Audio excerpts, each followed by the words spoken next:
Jadi ketemu tuh di antara Seiring ya. seiring. Iya. Nah, kalau seiring mereka tadi itu si apoteker spesialis itu dia akan dijadikan sebagai mitra strategis dan memang diperlukan oleh.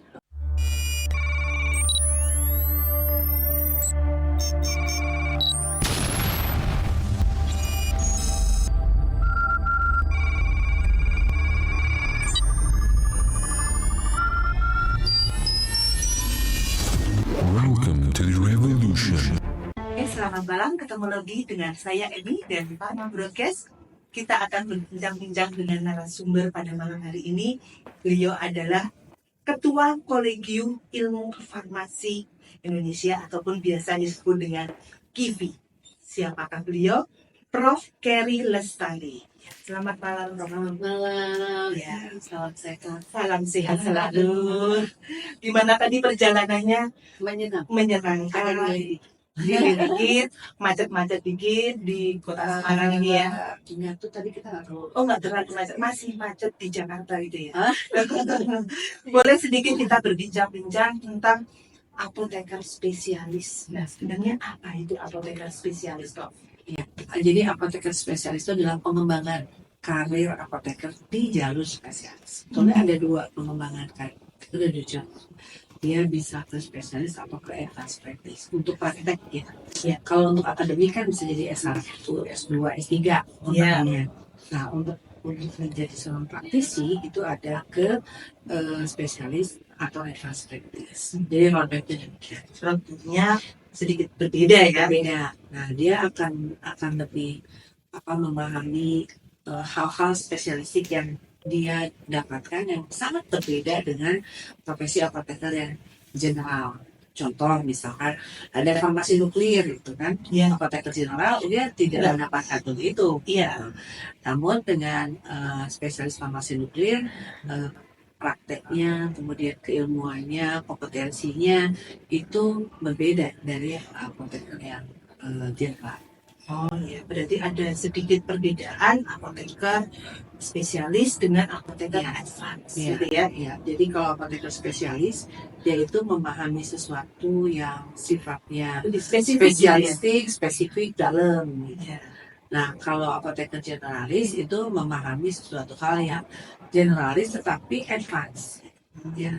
Nah, generalis tetapi tingkat tinggi juga, gitu ya. Tingkat tinggi lah. Generalis tetapi lebih kompeten daripada apoteker generalisnya, yang biasanya yang advance. Nah, ini memang ada tahapan-tahapannya untuk yang advance practice ini. Kan dia bisa foundation untuk yang pertama kali lulus pertama kali itu foundation. Kemudian ada intermediate, ada advance, ada expert. Nah, itu sesuai dengan benchmark kita ke Singapura. Gitu kan. Dan juga sesuai dengan pengembangan apoteker advance dari FIP Education. Kenapa kita harus melihat atau studi banding ke negara lain atau juga kita berkomunikasi dengan FIP karena kita harapkan advancement yang ada di Indonesia juga diakui secara global. Ya, seperti kita ketahui dengan kondisi sekarang sangat borderless dari negara, siapa yang bisa bekerja di mana, orang asing juga sekarang ada apoteker yang lulus dari luar negeri juga kerja di Indonesia bisa, gitu kan. Jadi kita harus menjaga agar pengembangan karir apoteker ini sifatnya diakui secara internasional. Yang dikenal saat ini kan biasanya dokter spesialis gitu ya. Dokter spesialis kemanapun dia jadi spesialis. Iya, tapi kalau saat ini apoteker spesialis kan sesuatu yang bisa dibilang baru-baru ini istilahnya ya. Alhamdulillah dibilang baru juga enggak ya, karena kita udah berkembang selama sekitar 5 tahunan lebih. Sebenarnya sudah cukup lama gitu ya. Bahwa apoteker spesialis pertama itu sudah sudah diakui oleh IAI itu sejak kurang lebih 3 atau 4 tahun belakang. Oh ya, ada 2 orang yang sudah spesialis. apoteker Spesialis. Jadi alhamdulillahnya lagi Indonesia ini memberikan tempat kepada apoteker spesialis yang diakui melalui Undang-Undang Kesehatan 17 2023. Jadi Undang-Undang Kesehatan 17 2023 menyebutkan adanya apoteker spesialis. Sekarang tinggal kita bagaimana akan apa istilahnya melakukan pengembangan karir kita. Ya, Karena secara undang-undang regulasi itu sudah diatur dan tinggal kita meningkatkan kompetensi kita. ya kompetensi kita asal agar sesuai dengan spesialistiknya. Karena sedikit negara yang sudah memasukkan apoteker spesialis ke dalam regulasi. Oh iya, berarti belum semuanya ya. Belum semua. Kalau saat ini di Indonesia itu sudah ada berapa jenis apoteker spesialis? Ya, yang sudah direncanakan dan sudah berproses sampai tingkat naskah akademik sudah beres, ya. Kemudian standar kompetensinya sudah selesai, kemudian juga tinggal RPL, juga RPL juga udah beres. Ini ada lima jenis. Jadi malah yang udah RPL 1 itu adalah farmasi nuklir. Farmasi nuklir. Farmasi nuklir sudah ada spesialisnya melalui RPL pertama 2 orang. Nah, tinggal melanjut ke RPL 2 atau RPL 3. Nah, RPL udah tinggal lagi. Kemudian dari farmasi nuklir yang sekarang akan berkembang lagi adalah interna, kemudian farmasi terapi kritis, critical care dengan di ICU, pediatri, kemudian satunya lagi adalah onkologi. Jadi 5 ini yang kita berproses dengan simultan dan hati-hati. Kenapa? Karena kita berharap bahwa apoteker spesialis yang nanti kita launching itu satu, dia mempunyai rekognisi dari mitranya, dokter spesialisnya. Iya. Sehingga kita alhamdulillah dengan pada saat Hisparsi di Bali kalau nggak salah kita mengundang semua kolegium mitra, mereka membuat piagam, namanya piagam Bali. Jadi baik itu kolegium interna, kolegium anestesi dan terapi intensif, hati, kemudian kolegium pediatri gitu, dan juga kolegium farmasi, kolegium kedokteran nuklir itu mendukung pembentukan dari apoteker spesialis. Kenapa demikian? Karena kita dari awal membuat satu komunikasi yang intens dengan mereka, terutama untuk menyampaikan apa sih ranah dari apoteker spesialis ini. Kemudian bagaimana kompetensinya kita bicarakan bersama. Karena nanti kan mereka akan bekerja bersama. Jadi ada batasan-batasannya. Ada mereka tuh kata-kata mengharapkan kompetensi apa di seorang apoteker yang nanti akan bekerja sama dengan spesialistik mereka. Sehingga kita mengkomunikasikan tentang kompetensi yang diharapkan dari mereka dan kompetensi yang kita ajukan. Jadi ketemu tuh seiring ya. Nah, kalau seiring mereka tadi itu si apoteker spesialis itu dia akan dijadikan sebagai mitra strategis dan memang diperlukan oleh dokter. Jadi kita nggak usah lagi mencari pengakuan dari dokter karena memang sudah sama-sama sudah sama-sama paham bahwa kompetensinya akan mendukung dari terapi yang lebih baik yang nanti direncanakan bersama. Terus kedua, tidak ada rasa tumpang tindih kompetensi gitu ya. Itu udah clear dari awal gitu kan, sudah ada kesepahaman dari awal. Memang sebelum kita bertemu itu suka ada yang bertanya, "Nanti mau ngapain?" Tapi setelah kita jelaskan bahwa kita bukan mau balapan dengan mereka, enggak. Karena di luar negeri pun mereka juga paham apoteker itu sudah seperti ini gitu. Mereka praktek bersama untuk membantu memberikan terapi yang lebih baik atau bekerjasama memberikan terapi yang lebih baik melalui interprofessional collaboration. Nah, itulah yang jadi interprofessional collaboration itulah yang menjadikan pasien itu tertangani lebih komprehensif sesuai dengan apa alerginya, obatnya juga sesuai, kan? Kita jaga kepatuhannya, kemudian dan penting lagi adalah karena gini, banyak obat, terutama obat yang sifatnya polifarmasi dan juga obat yang sifatnya digunakan secara kronis, obat itu mempunyai resiko gangguan terhadap organ, ya kan? Jangka panjangnya ada resiko gangguan terhadap organ. Kemudian yang kedua, sekuat apapun obat penyakit kronis itu kalau tidak diikuti dengan lifestyle intervensi gitu, atau intervensi lifestyle atau intervensi dari dari cara penggunaannya khas, misalnya contoh obat penurun kolesterol atau penurun Hipertensi. penurun kolesterol kan. Kalau obat penurun kolesterol kenapa sih harus digunakannya malam? Oh iya. Nah, kenapa? Karena metabolisme lemak kita optimalnya itu di malam. Jadi kalau ada obat penurun kolesterol jangan dimakan pagi. Kalau 1 kali 1, makannya malam. Nah, itulah salah satu pendampingan dari apoteker farmasi klinis pada spesialis. Memastikan diminum malam gitu kan, kalau pagi ya nanti efeknya juga Iya. kurang. Nah, itu kan dilihat dari apa?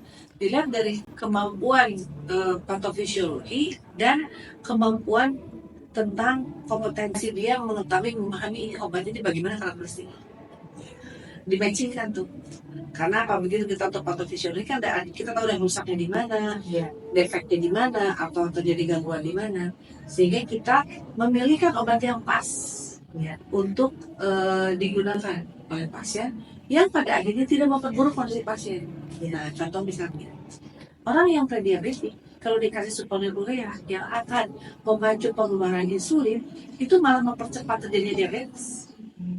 Tetapi kalau seorang apoteker klinis yang nanti akan ada di tengah, dia akan bersama-sama dengan dokter menjaga nih si pankreasnya jangan cepat exhausted gitu. Iya. Jadi caranya gimana? Kasihnya adalah untuk meningkatkan sensitivitas insulin daripada yang meningkatkan pengeluaran insulin. Insulin ya potensi. Jadi dia akan, kalau untuk yang diabetik, dia akan diberikan obat untuk meningkatkan sensitivitas insulin karena dia si pankreasnya dia jaga ya supaya tidak terjadi pengeluaran yang dipacu terus menerus yang pada akhirnya kontraproduktif terhadap kualitas dari pankreas itu sendiri. Itu contoh Iya. sehingga kita bisa bilang sama dokternya, dok baiknya obatnya ini. Jadi bisa milihin sesuai dengan kondisi strata penyakit dari pasien. Itu nanti salah satu untuk profesional kolaborasi yang dilakukan oleh apoteker spesialis. Ya. Nah, sekarang praktek itu udah ada belum? Ada, tapi belum direkomendasi spesialis. Jadi orang yang mempunyai kompetensi itu udah ada, Mbak. Udah ada apoteker yang punya kompetensi seperti itu. Tetapi mereka masih dianggap sebagai apoteker generis kan kasihan.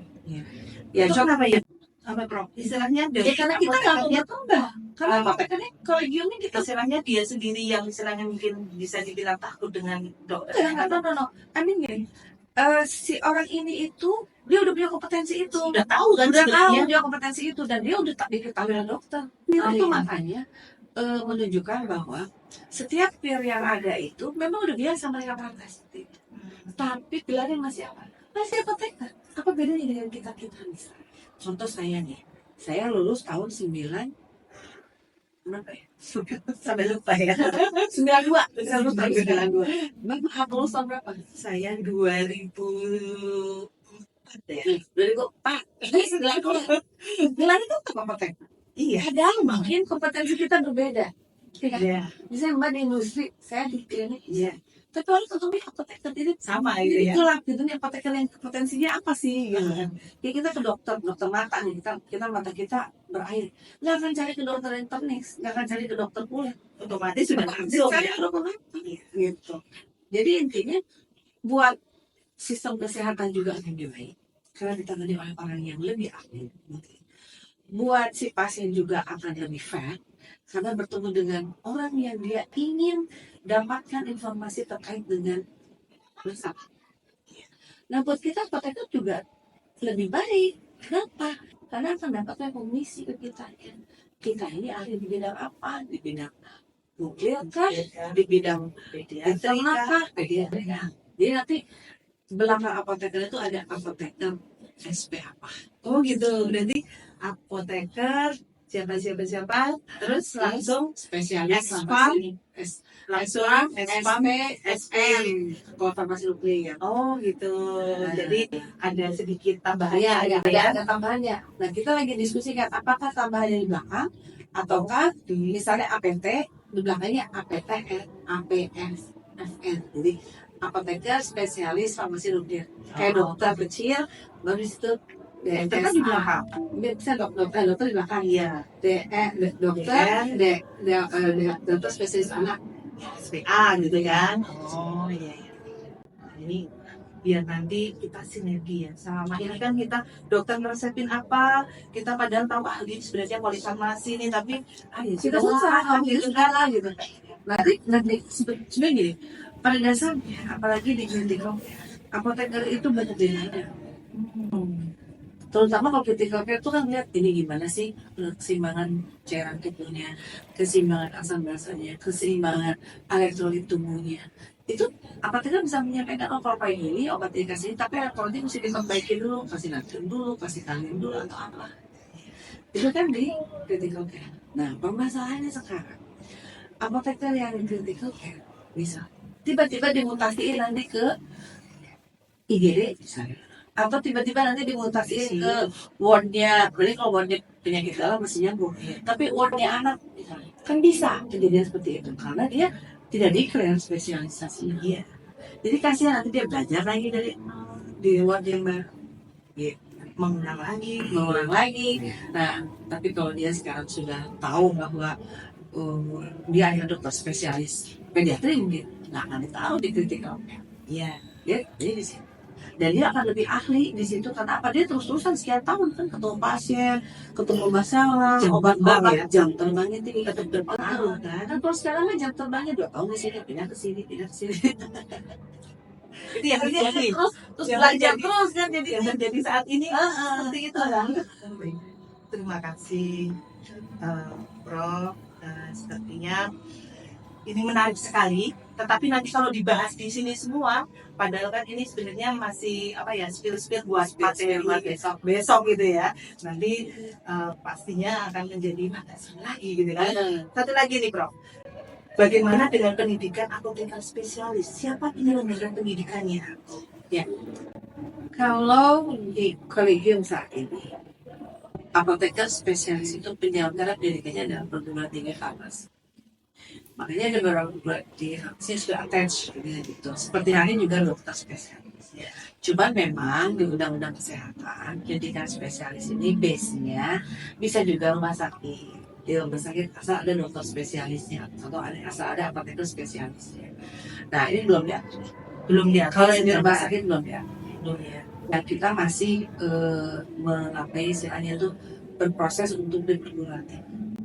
Karena harapannya nanti semakin banyak nambah terus apoteker spesialis ya. Dan jenisnya mungkin tadi kan 5, kedepannya mungkin bisa boleh. Terus nambah lagi. Iya kan orang nanya, kenapa sih baru 5? Kenapa sih nggak ada spesialis kosmetik atau apa? Ya monggo nanti peernya menyampaikan naskah akademiknya seperti apa, karena kan ada kompetensi. Nah, iya, nanti kompetensi kita bisa diskusikan lah. Iya. Jadi intinya jumlah spesialis ini kriteria ataupun juga spesialis bisa bertambah. Tidak terpatok hanya tadi 5 itu aja, tidak. Tetapi bisa dengan kebutuhan gitu ya. Ya. Berarti kan masih ada kebutuhan kan, Iya. gitu kan. Ya. Oke. Pertanyaan terakhir ini, Prof. Apakah ada syarat tertentu menjadi apoteker spesialis? Ya ada. Pastinya ya. Pasti ada. Jadi ini untuk RPL ya, untuk RPL 23. Syaratnya adalah dia praktek. Dia praktek. Tuh. Dan mana spesialis harus praktek. Ya. Kalau di dokter juga kan ada dokter yang nggak praktek malah spesialis. Jadi konsultan dia praktek. Nah, terserah nanti katakanlah prakteknya mau berapa lama, atau prakteknya misalnya seminggu sekali atau setiap hari, itu kan diatur nanti pasti dia tahu. Karena nanti menarik juga ya, bagi yang istilahnya dia sudah dapat ilmu banyak, tetapi tidak diaplikasikan kan. Kalau dia tidak sayang kan, dia praktek itu kedua. Syarat menjadi spesialis di pertama yang kena RPL itu adalah dia bertanggung jawab untuk mengembangkan. Jadi menjadi mentorship untuk bawahnya. Oh iya. Makanya nanti mungkin kalau udah banyak nih si spesialis pertama nanti bisa ada konsultan apa apa ya. Konsultan farmasinuklir KFN misalnya. Jadi ada apoteker spesialis dan konsultan. Konsultannya tempat bertanya. Dia dianggap sebagai tokohnya, gurunya ya. Nanti bisa membantu mentornya yang mengajari yang di bawahnya. Makanya yang spesialis pertama itu apa ya? Dia menjadi spesialis bukan buat dia sendiri, tetapi untuk membangun sistem spesialis itu. kan naskah akademiknya, LPL-nya, kemudian berikutnya nanti ada CPD-nya gitu. Karena CPD-nya udah nggak boleh masuk CPD yang general. Kayak kalau nanti ada PhD instansi di kayak gini, nanti ada apa? Ada khusus katakanlah PIT yang memang spesialis. Oh, Beda sama jadi tadi. nanti yang istilahnya ikut pun juga yang Lain, ya, spesialis tersebut kan, aja. supaya nanti upgrade knowledge-nya juga Iya. lebih kan. Bisa aja nanti mungkin untuk yang spesialis ini mendapatkan materi dari dokter. Oh iya. Supaya dia lebih Simposium penyakit apa spesialis anak itu kan dokter anak itu kan juga ada. Berarti nanti kedepannya Iya. berkembangnya ke sana ya. Sana nanti hisparsi akan ada Hisparsi. PIT dan hisparsi, tapi ada Spesialis pediatrik, spesialis nanti ada slot untuk spesialis pediatri, ada slot nuklir gitu ya. Dia nanti Nah, dia akan bertemu dengan para Ajinya. expert Iya. yang saling memberikan saling memberikan pengalaman selama Iya. dia praktek. Maka nanti akan diturunkan ada guideline. Kayak sekarang ini kan kayak Perkeni ngeluarin guideline untuk pengobatan diabetes. Iya. Itu dari siapa? Dari para seniornya, Oh iya. seniornya, supaya yang bawa-bawa ngikut. Nah sama, kayak kita juga sama. Jadi Jadi ada guideline-nya dari ada guideline-nya dari praktek spesies yang duluan. Iya. Karena jangan tokoh aja. Iya. Dan itu yang istilahnya selanjutnya itu tinggal mengikuti Tidak saja sudah. diikuti, betul. Karena Ya. iya, jadi isinya karena kan dia duluan tuh yang kita regulasi. Dan dia punya kewajiban itu satu mengembangkan kurikulum lah, gitu ya. Iya. Dia ikut mengajar, kemudian membuat standar praktek. Standar prakteknya kan harus sama. Iya. Jangan spesialis critical care di sini beda dengan di mana gitu. Semuanya bikin standar praktek. Ya, seperti kalau rumah sakit akreditasi gitu ya. Iya. Jadi semuanya sama Standar, standar iya. standar ISO. Jadi kan pelayanan semuanya sama gitu ya. Baik, menarik sekali, tetapi sepertinya waktu kita terbatas. Jadi besok bisa kita spill lebih lanjut. Terima kasih atas waktunya. Saya Ami dari Pharma Broadcast pamit undur diri. Terima kasih. Selamat malam. Selamat malam. Boleh makan dulu dong, Bro. Ayo, makan dulu yuk.